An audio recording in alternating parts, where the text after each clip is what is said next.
Welcome to the podcast from the Swamp at Baseball Park, Weiersburg, Germany. Brought to you by the Solingen Alligators Baseball Club, Smashing runs since 1991. Dive into Alligators Alley with your hosts Max Michalk and Bruno Römer as we bring you face to face with the legends of the game. Former MLB players, active coaches, and many more to come. It's all right here, folks. Let's play ball. So hello to the next episode of The Swamp. Today we got a special guest. We got one of the most prestigious coaches in college baseball history. We got a true legend here who does a lot for the game of baseball. His name is Keith Madison. Welcome, Keith. Thank you for being on the podcast. Thanks for having me. Awesome. We would start off with like a short question about your career. You got signed pretty young by the Montreal Expos. Tell us a little bit of how your journey to be getting signed, I think right out of high school, went, and a little bit about your professional playing career, please. Yes, I actually fell in love with baseball when I was a very small boy. We lived in a rural area of Kentucky. We didn't have a lot of baseball fields or anything like that nearby, but we had some neighbors who had sons who were older than me, quite a bit older. And I used to walk down as a 4-year-old or a 5-year-old and watch those guys play catch, and they would just throw the ball to each other. And I would sit in the grass just watching them. And I was fascinated by how hard they could throw and the pop of the baseball into the leather. It was all beautiful to me. And so we were a very poor family, but I asked my father, I said, could you buy a glove for myself and my brother and a baseball so that we could play catch like the boys next door? And very soon he gave us a couple of gloves and a baseball. And as they say, the rest is history. You know, we played every day, and I think the fact that we played so often and we played catch so often is the reason my arm strength grew. And so my brother was a catcher, and I became a pitcher because every time I wanted to throw, he was ready. And so when it came time to play Little League Baseball, one of the coaches sort of recruited my brother. He was older. And he said, I'll play as long as you let my little brother play with us. And so I got to join the team as I think I was an 8-year-old. I didn't get a single hit the first year. I was not very good. But the following year, my coach realized that I had a good throwing arm. So he put me on the mound and let me pitch. And, I pitched all the way through Little League Baseball and then, the other youth leagues. And then when I started playing high school baseball, that's when my career really took off. My last year of high school, I started throwing really hard. And so it attracted the attention of some pro scouts. And I ended up signing with the Montreal Expos at only 17 years old after my senior year of high school. So, and then at just 19 years old, I was already in AAA. And so my career sort of got off to a quick start. And then, as happens with a lot of young baseball players, the injury bug started biting. And so I had, even after making AAA, as a 19-year-old, the following spring training, my arm was pretty much shot because I really probably pitched more than I should have when I was in AAA. It was during the Vietnam War, and some of our pitchers were being called away to serve their country in the Army, and I did not get drafted, so I didn't get drafted by the Army. So I was fortunate that I could stay and pursue my career. But because of the war and because the ranks were sort of thin, I got a lot of chances to pitch, but perhaps too many chances. And so I started having arm problems. But then, I was so sad when the Expos released me in spring training because of my arm injury. I just didn't have the velocity that I'd once had. So I went home sort of disappointed and discouraged and perhaps even depressed. But after being home for about 6 weeks or 2 months, I told my parents, I said, I'm going to call a professional scout with the Cincinnati Reds that I know. I'm going to call Larry Doty and see if he'll give me a chance to play in the Reds organization. So he asked me to meet him at a high school field, and it was like a scene from a baseball movie. I drive up, and he drives up, and he opens up the trunk of his car, and he pulls out a bucket of baseballs and a catcher's mitt. And so, I go out to the mound, and we start warming up. And after several pitches, I started throwing pretty hard, and finally he sort of put his mitt down and started shaking his hand like it was hurting. And so I think we're going to sign you into a contract with the Cincinnati Reds. So I was excited because I grew up as a boy a Cincinnati Reds fan. That was the closest major league team to where I lived. So that was a great opportunity, but I had to start all over. I had to start back off in Class A ball and then sort of work my way up. And after signing a AAA contract with the Cincinnati Reds in their minor league system, I was trying to stay in shape during the off season. And I was playing basketball. That's how I stayed in shape. Not a good idea. Oh. So I had an injury. I tore my ACL in my left knee, which was my planting foot when I pitched. And back in those days, in 1974, that surgery was very tough surgery. They didn't have the surgical techniques and the rehab techniques that they have now. So it pretty much ended my career. I pitched a little bit in the Reds organization. After that, they gave me a chance, but I was never quite the same. But I got married during that time, and I loved baseball so much that I decided to go into coaching, and that was the start of my coaching career, getting released by the Reds and going the coaching route. And I realized that once God closes one door, He opens another, and that door that was open was a career in coaching, and I have no regrets about that. I actually love coaching baseball probably as much, if not more, than playing baseball. All Awesome. right. Can I just shortly ask before I forget that when that scout came out of the car and caught your bullpen, was it like in a awesome movie where he was not wearing a mask and just sitting there with just his glove? He was not wearing a mask. So, thankfully, I didn't throw any sliders in the dirt or curveballs in the dirt and bust his nose or mouth. But no, he just went out there without any equipment at all except a catcher's mitt. It was fun. It was fun. Keith, when you were younger, in your younger age, if you remember, you had that first season where you didn't get at least one hit, I think you said, right? Right, in Little League Baseball. I didn't get a hit all season. As a matter of fact, to be perfectly honest, I was terrified of getting hit with a baseball. What would your or what is your idea about that situation? I think there are a lot of young people who's trying different sports and they are not successful at the beginning. Why did you continue playing baseball and not saying like, oh, I'm not good at baseball, I'm going to basketball or tennis or whatever?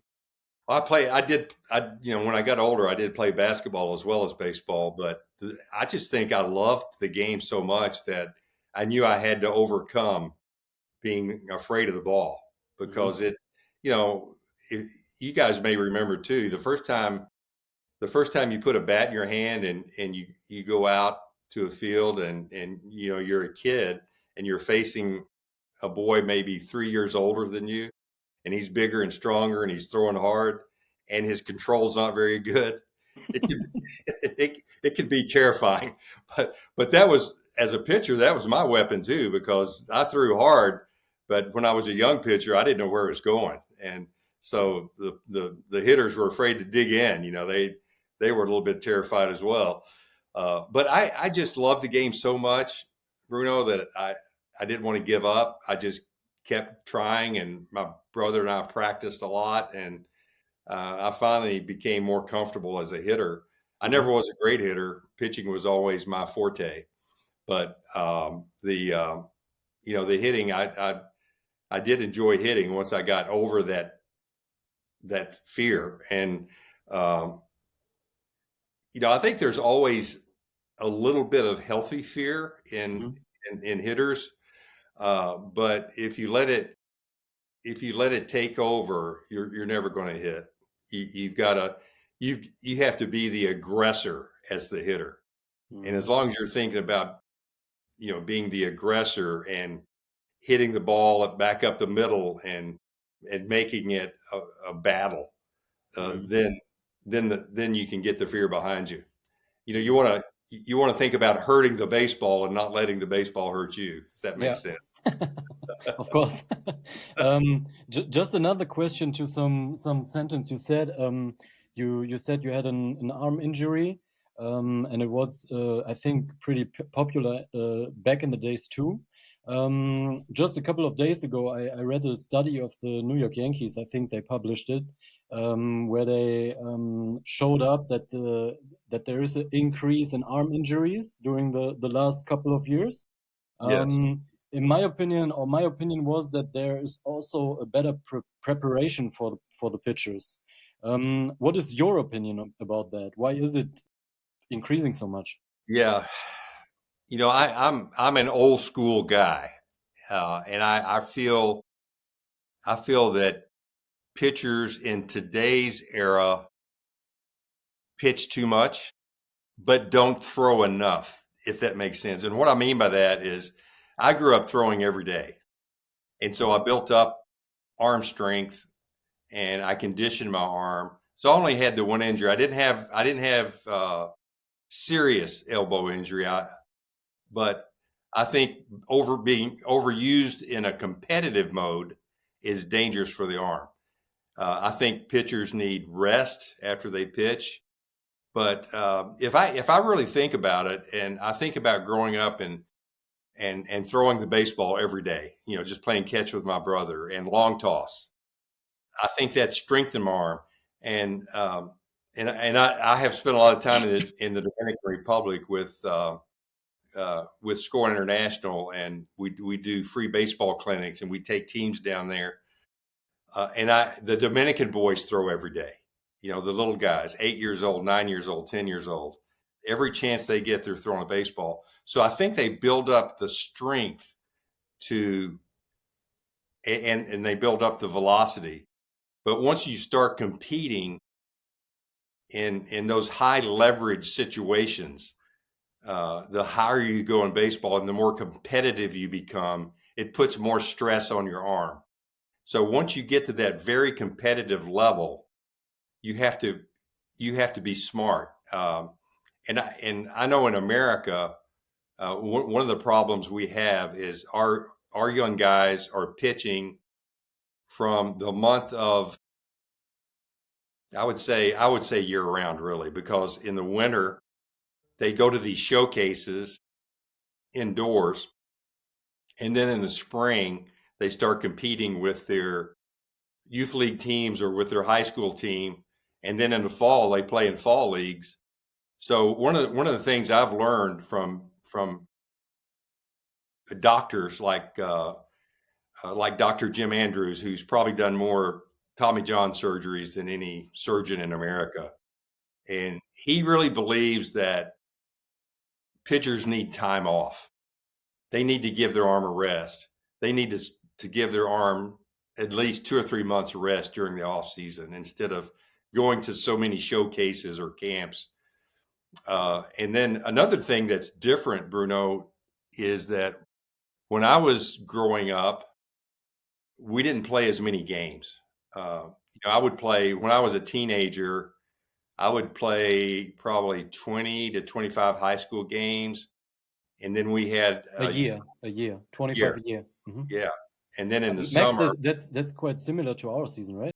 Yeah, I We think got like it's, a 28 game schedule.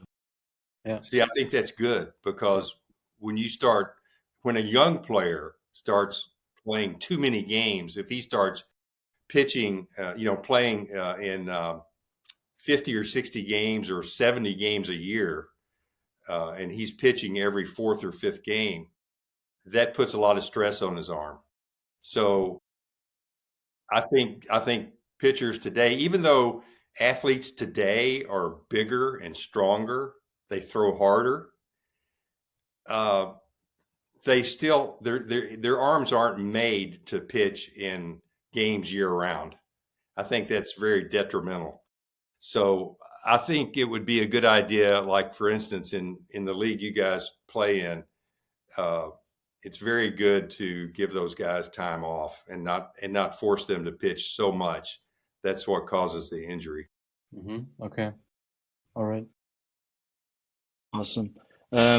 So coming back a little bit to your career, you instead of like what other guys do, chasing the dream until of playing in the major leagues until they're like 30 or 40, you went a different path. You went on to Mississippi State and finished your college degree and started coaching there with a with another legend of college baseball.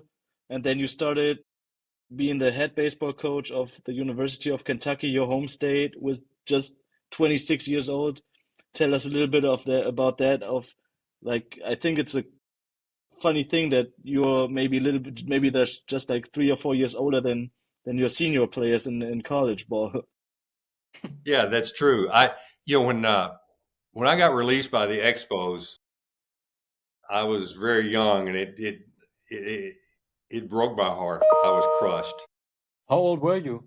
I was only 20 when I got released. All right. So then I got the opportunity with the Reds, and then when I had the knee injury, and I wasn't the same after that, and I got released by the Reds. It hurt, and it was a painful experience. But I had just gotten married. I was older. I was 24, I think, and so I was ready to accept it, to accept the inevitable that, hey, this is probably not going to work for me. Although I felt very thankful to have the opportunity that I had. And so I love the game so much, I decided to go into coaching. And so when I went into coaching, I started off at the high school level. I coached a couple of years, and I think it's similar in Germany, where the boys I coached were probably 16, 17, 18 years old.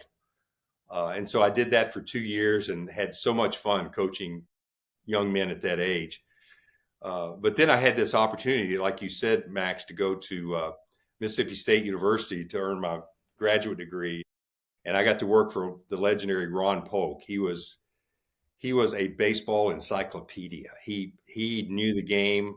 Even though I'd played 5 years in the minor leagues, I may have learned more baseball in the 1 year under Ron Polk than I learned all 5 years in professional baseball. He was just a mastermind. So I got great experience. I was pretty much the pitching coach for the Mississippi State team, and they play in the very competitive Southeastern Conference. So I got to see some high-level baseball. I got to coach some really talented athletes. And then after only 1 year at Mississippi State, the Kentucky job came open. And like you mentioned, it was in my home state. And Coach Polk asked me one day, he said, "Hey, are you going to apply for the baseball coaching job at Kentucky?" And I said, "Coach, I'm only 26 years old. There's no way. There's no way they would hire somebody as young as me." He said, "You never know. Send your resume in and give it a shot." So I did. I sent the resume in, and uh, as fate would have it, I got an interview, and I was able to get the job as a very young coach. It was not. I think one of the reasons I was able to get the job is because it wasn't a great job. There were teams in our league like Mississippi State, Florida, LSU, and they just put more emphasis on baseball. They funded it better, and all that. So I had to sort of earn my stripes. I had to work really hard to catch up with those guys. And but the first year at Kentucky, we broke the school record for wins. And then after a couple of years, the athletic director and the president of the university got behind our baseball program, and it started being better funded, and we started growing as a program. I had 25 great years there. It was fun. I coached a lot of wonderful players like Jim Larritz, who I know you've had on your podcast, and Brandon Webb, who won the Cy Young Award in 2003. It was a beautiful experience. I'm thankful that I was able to coach at Kentucky for so long. Mm-hmm. What was the most significant,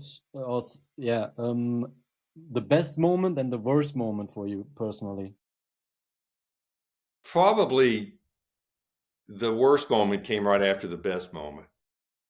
We were playing in the NCAA regionals against Stanford University, and Stanford. This was way back. This was way back in 1988, and they had won the national championship the year before, and we were playing them in the finals. And we were facing a pitcher that you may have heard of. He actually played with Jim Larritz in the Yankee organization, Mike Messina. So Mike Messina, yeah, he's a Hall of Famer. He was pitching for Stanford then. And so if we beat Stanford, had to beat us twice to get to the College World Series.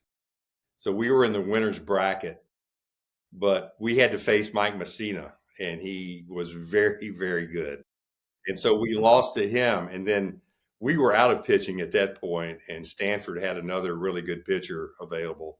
So the best point was getting to play Stanford, a team that had won the national championship, and we had a chance to beat them to go on to Omaha in the College World Series.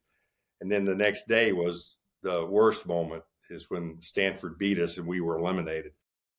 But even though that was disappointing, when I look back on my career, the really tremendous moments were with the players that I saw develop over a period of 3 years or 4 years, being able to see them come out of high school inexperienced and maybe not strong enough, and then develop their game and get stronger, and then get a chance to play professional baseball. And just watching those guys grow and develop, that was a great experience for me. So we had, I think, 17 or 18 players make it to the major leagues out of our program, and only one of those players was drafted out of high school. The rest of them were developed at Kentucky and became major league prospects after their experience at Kentucky. So the development part of baseball was much bigger in my era. Now, and you've probably heard of some of this, we have the transfer portal where guys switch universities. Mm-hmm. We have, the name, image, likeness, NIL, where college players are getting paid now. So if a player doesn't get paid enough money at one school, he'll transfer to the other. So coaches don't often get to coach players in this era for 3 or 4 years. I had the opportunity to coach the same player for 3 or 4 years, and I could see his development, and I could work with him year after year and help him to become better. So it's a different game now. And some of the changes are very good. Some of the changes, I think, are not so good. Mm-hmm. Okay. Yeah. What would you say is more important, even because we now see all these, like you said, high school players that are like very hyped and they get a lot of attention pretty early. And then what would you say is more important, talent or hard work in the college stages? I think a team that is an average team talent-wise, if they work very hard, they will beat the talented team that doesn't work hard. Mm-hmm. So obviously, if you have a talented team, you're a great coach if you can take that talent and instill that work ethic and that desire to compete and the desire to win. So if you know, the great coaches, I think, like Jim Schlossnagle at Texas, and I'm going to say, you know, my friend Nick Mingione in Kentucky now, and those type of coaches, they do a tremendous job of recruiting talent and then instilling the competitiveness and the work ethic, and that's how they become great teams. Yeah. And Makes sense. how would you say, or if any German coaches are listening, do you have any inside tips of one of the greatest college coaches there were, like yourself, on how to get that done as a coach? Yeah, I think,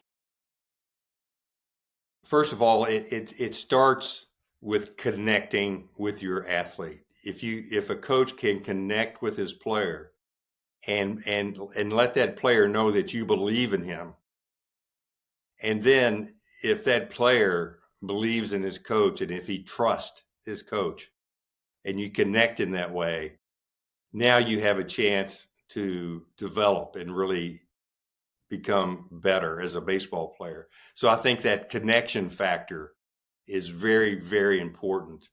And, you know, a lot of coaches, to them, it's all about the game. Mhm. And my feeling is that we don't really coach a game. We don't really coach baseball. We coach baseball players. So you have to learn how to connect with the player, and you have to sort of get inside his head and find out what makes him tick, what makes him uh, competitive, what makes him excited to play the game. And then when you can do that, when you can touch him in that way and believe in him, and you get that chemistry going, that's when it really gets to be fun. If you forget about the relationships, forget about the connection, it's not going to be as rewarding. One of the things I love about coaching, and the reason I said a few minutes ago that sometimes I think I love coaching more than I love playing, because when I was a player, I was a bit selfish in that I wanted to make it to the major leagues, and I thought about myself a lot. Mhm. And I was even competing against the pitchers on my team to make it to the next level. And it's that way even in college baseball. So when I became a coach, I realized that I can't be overly concerned about myself. I have to reach these players. I have to connect with them. I have to establish trust. And so I became unselfish, and I became uh, more concerned about my players' welfare than my own personal welfare, if that makes sense. Yeah. So, uh, you know, you on a typical, you know, college or professional team, you have anywhere between 25 and 35 players, and that's a lot of people. But I think there's ways to connect with them. For instance, um, if you have a player that you feel like you're not connecting with and you're not reaching, uh, you know, maybe after practice, say, "Hey, stay late. Let me hit you a few extra ground balls." And then when you start taking that personal interest in him, then he's gonna start saying, "Hey, that coach believes in me," and he's going to start responding to your coaching. Or Mhm. maybe you bring bring one or two players early before practice starts and do individual work with them. I think the individual work and the individual instruction is where you build that trust and that connection, so that you can reach players, and then in turn those players also believe in you. How did you deal with that? I mean, as you said, there are different kind of players. Some might playing for their average statistics. Some might playing for the audience in the stadium to look good, and there are some different styles of playing baseballs and different characters. What's your philosophy about that? Yeah, I mean, you want these guys, like you said, Bruno. They all have different motives and different goals and different personalities. So what you want to do is you want to try to bring all of those unique personalities together as a team. And sometimes that's very difficult to do because I mentioned when I was a young player, I was selfish. Well, a lot of players that I coached were also selfish, but you want to get them wanting success for the team as much as they want success for themselves, or perhaps even more. And when you can establish that, now you're going to develop a winning team. Mm-hmm. And that's really a great thing to be a part of. Winning is a lot more fun than losing. And we have a 4-loss streak right now with our team right now, I think. So you have a what? We have a 4-loss streak right now. Okay. Okay. Losing streak. Yeah. Yeah. The losing streak's not fun, right? No. It's not fun at all. So if you can sell your players on, hey, coming together as a team and winning as a team is more fun than having personal success and losing as a team. Because if you played a game and you get 3 hits and you feel pretty good about it, but your team loses, it's, for me, it's not as much fun. If you get 3 hits and your team wins, now it's really fun. So, and I think most players, once they get in that team setting and you build that camaraderie and you build that togetherness, and all of a sudden your team, if someone hits a home run, the guys in the dugout are just as excited about him hitting a home run as if they hit it themselves. And I've had some teams like that, and that's when it really gets to be fun. So you want to do team building things that will help you with that on a team. What was the most successful team building you did? That's a good question. I would do. Sometimes it's you have to change the mindset. And I remember we were playing in the Southeastern Conference tournament one year, and we didn't finish the season very strong. And I thought, I've got to change their mindset. I've got to get this team excited about competing in this tournament. And so we played the first game, and it was at 10 o'clock in the morning. So as you know, getting guys up early because you have batting practice and all that, they had to get up like at 6:30. That's not good for young men. They don't like that. So I told them, when I woke them up in the morning and got them out, I said, hey, put your swimsuits on. And I had them all go to the pool at the hotel, and everybody jumped in the pool. And now they're awake. Now they're excited. And then they took a shower. We met for breakfast, and sometimes you just get these ideas. Another time, we were playing at Alabama, and we had a rain delay, and it rained and it rained and it rained, and the game was supposed to be on television, but the TV people left because they thought we were going to get rained out. And so we decided to postpone the game until about 8 o'clock that evening.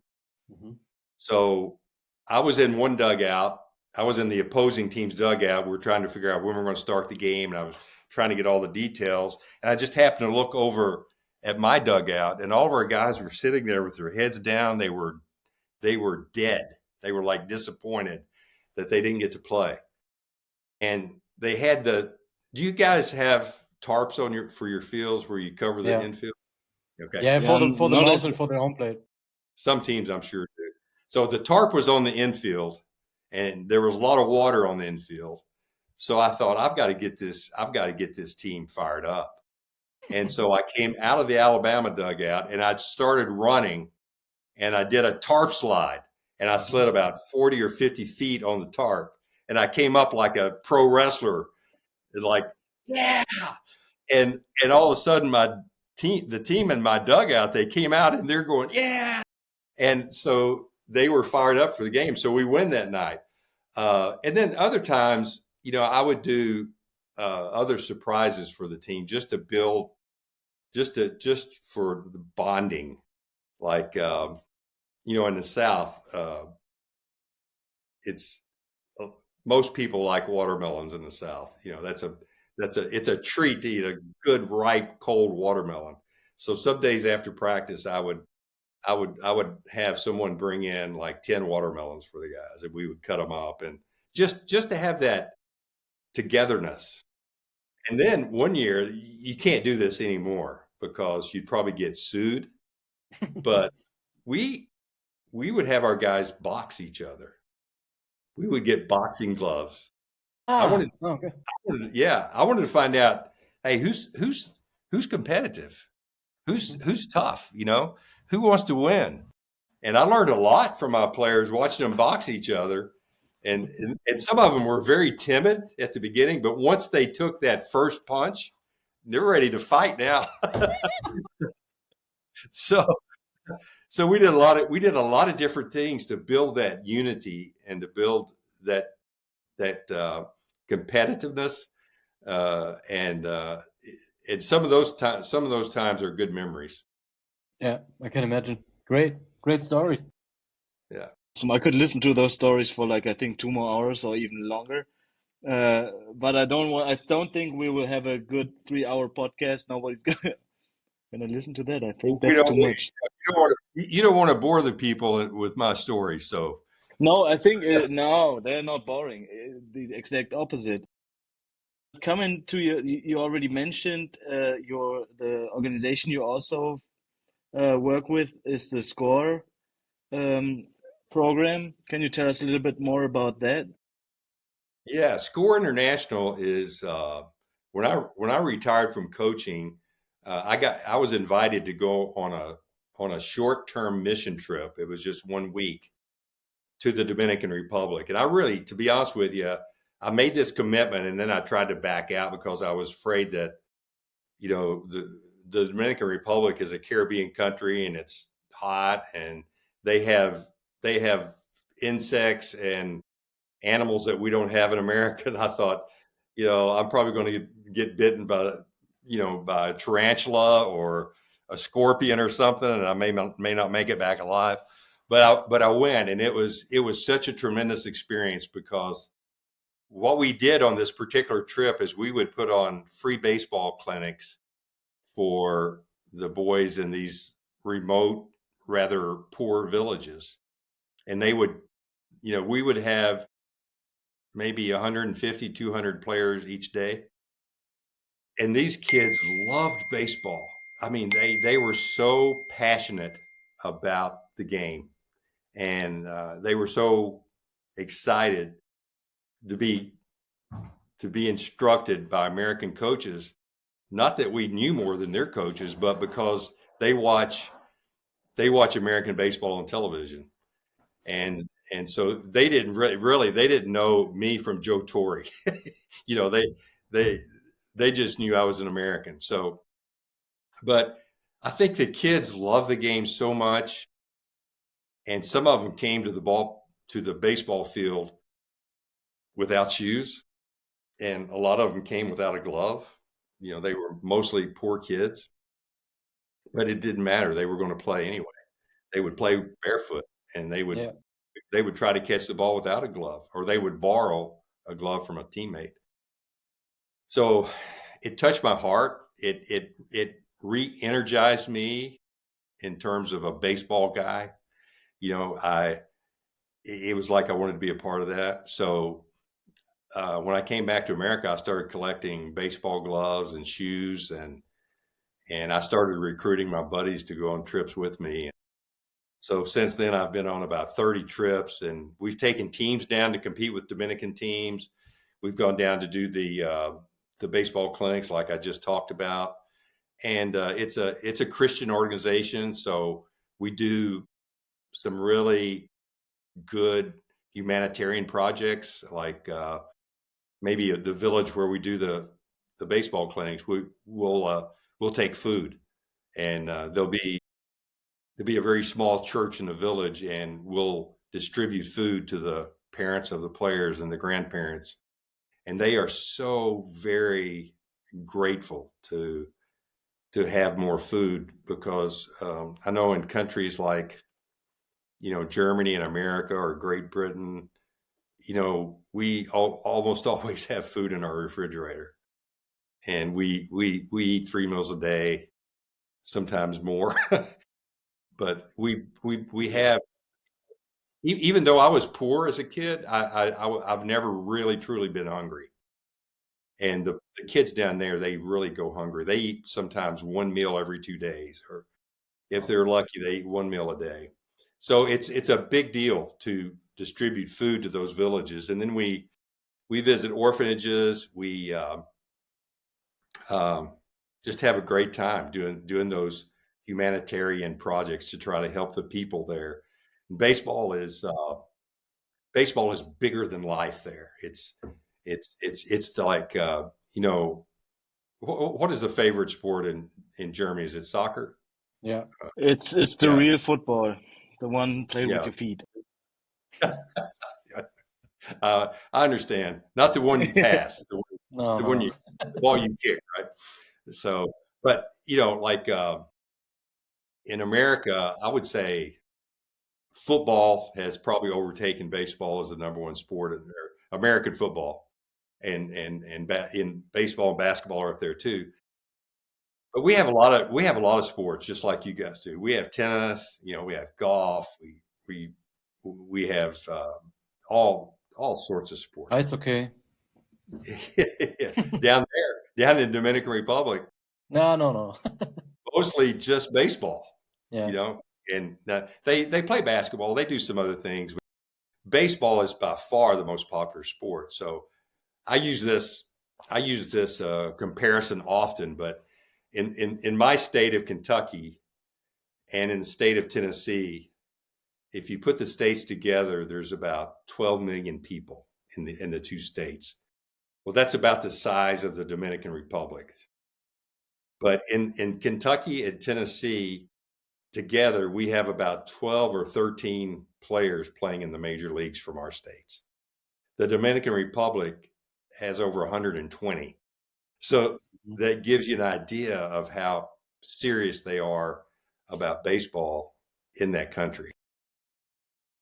Yeah, we have the German Baseball Academy here in Germany. It's led by the, I think, most popular baseball legend in Germany. It's George Bull. He has his own company or complex there, I think. Max, is it true? I think so, right? Yep. And yeah, he's doing a great job there too. He's traveling to the Dominicans every spring, I think, to get the boys ready for the national team. And Yeah. then it's kind of a tryout, and yeah, it's a great experience for young players. Yeah, I can imagine. And it's exciting for me because I love baseball. It's exciting for me to see baseball growing in Germany and in all of Europe. And Have you ever been to Germany? Okay, so it's the time is up to come. I would love to come. Yeah, I would love to come. You don't have to be scared. We don't have any animals or scorpions that could kill you. We're good here.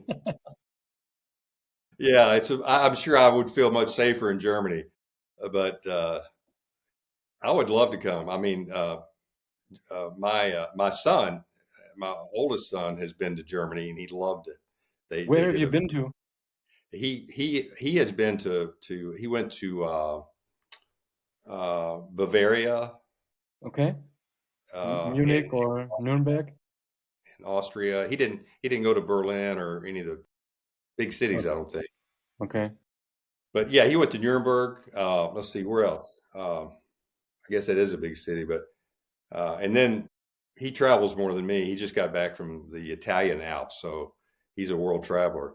but I would love to see, Bavaria and in that part of Germany someday. It's I beautiful. see, I see the movies, I see pictures. It looks beautiful. Yeah. It is. It Um, is. so you've never been to Germany to coach baseball. Have you ever been to Europe to coach baseball? No, just the Dominican Republic. And Okay. Did the only you European country, the only European country I've ever visited is England and Scotland. So I've okay. been there, and but I didn't do anything. It was just for a vacation. I didn't do baseball. Okay. Did you notice anything about the baseball development in Europe, and what is your thoughts about that? Well, I watched the when they have the games. What's it called? I'm forgetting World the name. Baseball World Baseball Classics qualifier? Classics. Yeah, and I've watched some of those on television, and to be honest, I've been impressed with the level of talent that. And a friend of mine, Rod DeMonico, coached. I think he coached the Dutch national team. Hmm. And so, yeah, it's exciting. It's exciting to see baseball growing and developing. And I have a good friend, Tom O'Connell, who he takes coaches over there quite a bit. And one thing that's going on that I'm very excited about is the association that I belong to, the American Baseball Coaches Association. I'm on the board. We're partnering with the European Baseball Coaches Association. So what that means for the people listening to your podcast in Europe is that you guys have access to over 1,000 instructional videos that we have, and you can get them online. And some of the greatest coaches in America, um, you know, teach how to turn a double play or how to throw a slider or the proper catching techniques.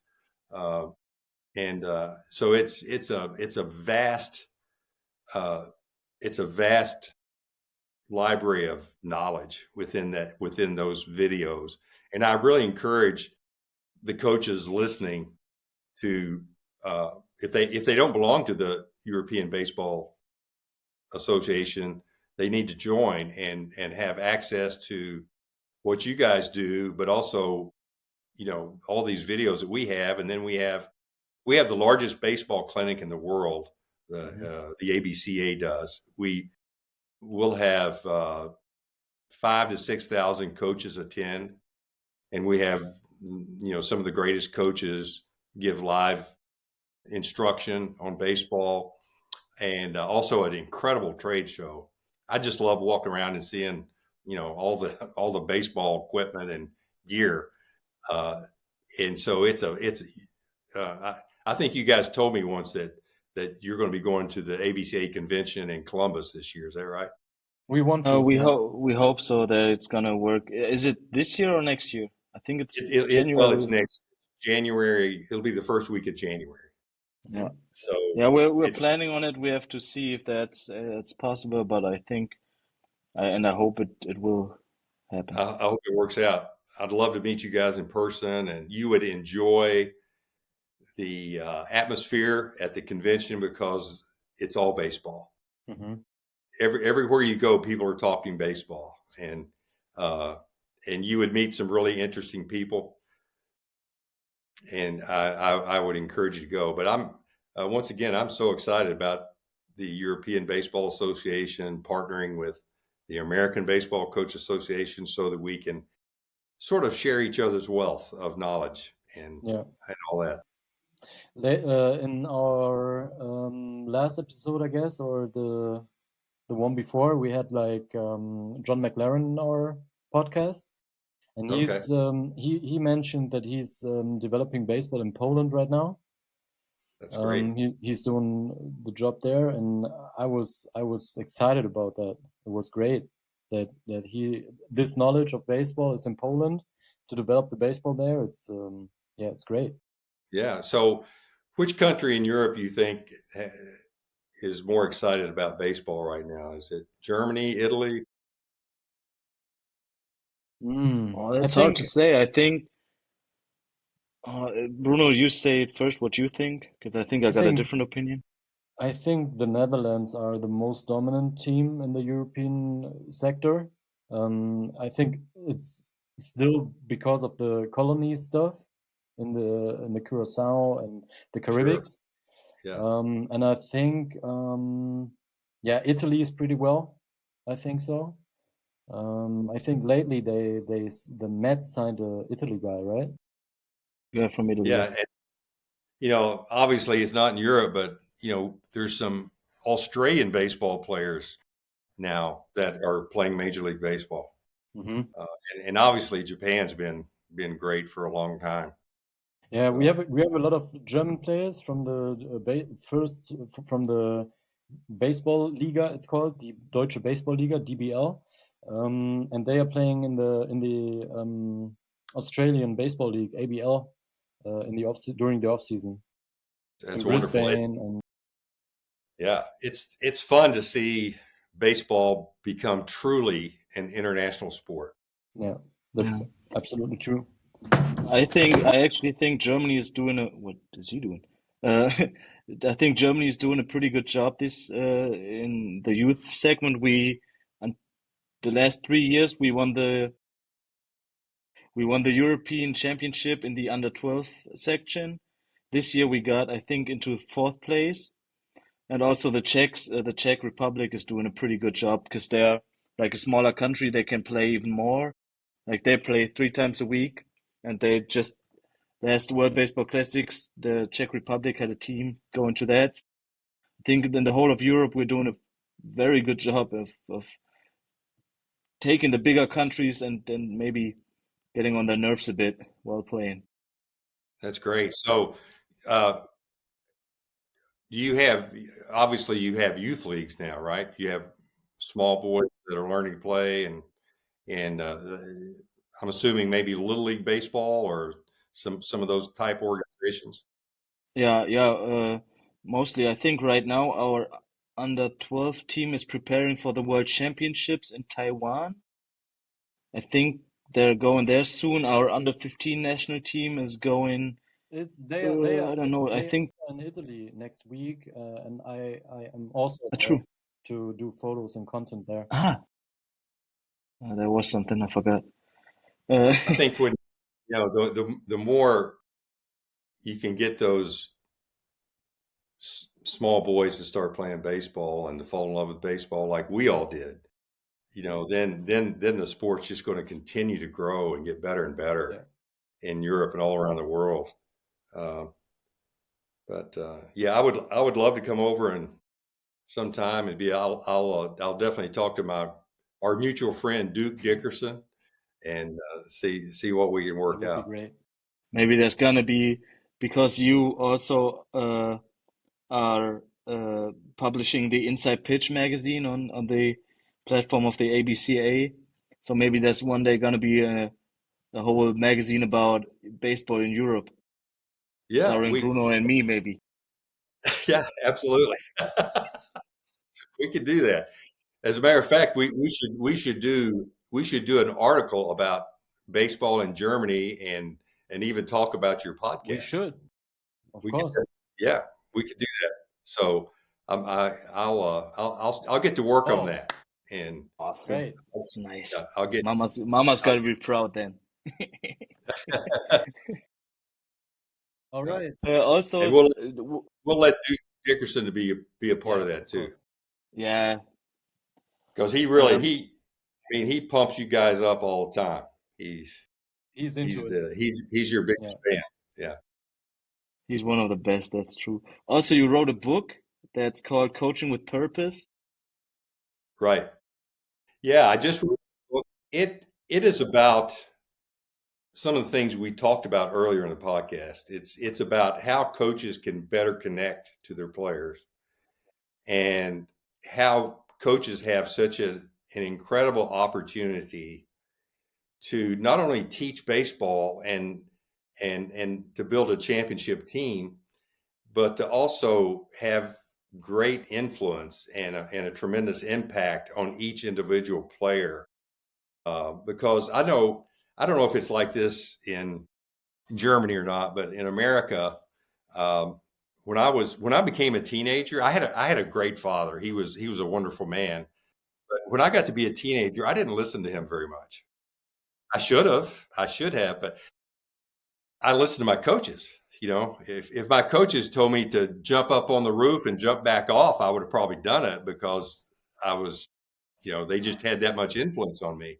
So if we have that much influence on the players we coach, we need to do a great job of not only helping them becoming better baseball players, but helping them to become better citizens, better husbands, better fathers in the future. So we have this great opportunity to teach and develop young men, not only in baseball, but in life. And so that's what the book's about. And I had a blast, writing it, and it's going well. And I waited a long time before I wrote my first book, but it was a good experience. Can we purchase it on Amazon, or where can we buy it? Yes. Yeah, you can purchase it on Amazon. Again, it's called Coaching with Purpose. You can go to Amazon and find it. That's probably the best way. Or you can go to my website, CoachKeithMadison.com, right, and you can find a way to purchase it there. Okay. Awesome. Coming to your website, I saw something that I really liked before we go to the rapid fire round, which is the Mount Visit section where you post quotes that are very inspirational every day. Do you know in the top of your head what's the Mount Visit for today? The Mount Visit for today was about freedom. It was about freedom in Christ. And it was a short one. Usually I have a quote from a famous person or something like that. I did not today.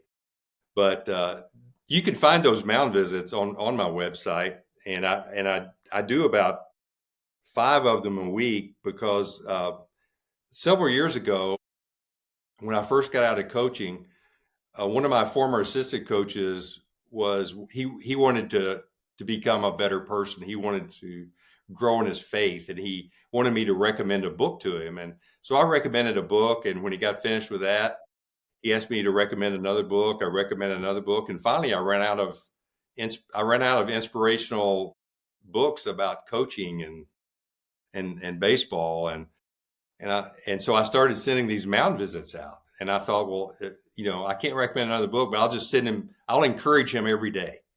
And so then I started doing that with other former assistant coaches.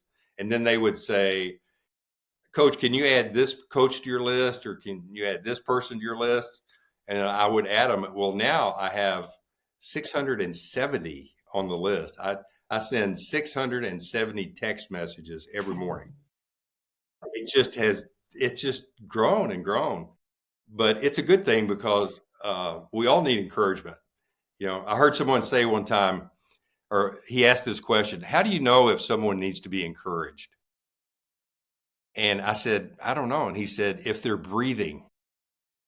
And so everyone needs to be encouraged, and so I thought, if I can send out a very short, encouraging message every morning that helps people, that's a good thing to do. And I enjoy doing that. And it helps me as well. So yeah, it's grown from 10 to 670. And then that also created the idea for my book, because there aren't enough books. There's some technical books, but there's not enough books about, encouraging coaches to use their gifts and their abilities for a greater purpose. And that's what I try to do with my book. That's awesome. So I hope you guys read it. Yeah, we will 100%. That's great. Bruno, oops. So Bruno's laptop just turned off, which is not good. He's reconnecting. Yeah. It's always the same. Yeah, Max. Yes. I wanted to tell you how fun it is to be on this podcast, because I get to do a few podcasts, and most of them I envision guys from Cincinnati or Nashville or St. Louis or Lexington listening, but to be able to share my thoughts about coaching with European coaches, that's fun and exciting for me. Thank you very much. It's also a great opportunity and an awesome thing that we can actually do this. So thank you again for that. I think Bruno Yes. has a small technical problem. His laptop just turned off, but I think it's still recording. Yep, it should be. Could I stop? So we just gotta wait for Bruno to be back on here. But since it's still recording, I could just ask some of the rapid fire questions really quick. Yeah, that'd be Are you good. ready? It's gonna be I'm like ready. a couple of short questions, short answers, and some of them are not easy to answer in a short way, but you gotta find a way then. Okay, You ready? Let's go. I'm ready. So first question is, what's your favorite baseball memory as a coach? My favorite baseball memory, I think, is beating LSU 3 games in a row. We swept them in a series, and I think it was 1991, and they were ranked number 1 in the nation, and we just came off a tough loss, and we regrouped and swept LSU. So that was a fun moment. Awesome. Second question, that's an easy one. Greatest baseball player of all time. Mickey Mantle. That was quick. Number 3, wooden bat or metal bat? Wood bat. Favorite baseball park? My favorite baseball card? A park, baseball park, stadium. Park. Yeah. Wow, that's a good one too. Wrigley Field. A classic one. And the last question is gonna be, if you have to answer with one go-to motivational quote, what would it be? Oh, I'm a big quote guy. I love quotes, and that's one of the reasons I send out those mound visits every morning. My favorite quote. Okay, here it is. Most people buy into the leader before they buy into the vision, and that was by John Maxwell. I may have that off a word or two, but yeah. People buy into the leader before they buy into the vision. So it's important for leaders to put their best foot forward. And that includes coaches. Nice. That's awesome. That would be everything. Thank you very much for this chance to talk to you. We hope that we see you one day in Germany, or we maybe see us in Columbus next year. Thank you for this time you spent with us. Thank you just very, very much. You're welcome, Max, and I enjoyed it very much. And I'm going to think positive and look forward to meeting you in Columbus, Ohio, for the ABCA convention in January. And hopefully I can make it over to Germany. That would be an exciting trip for me. Awesome. Thank you. Thank you.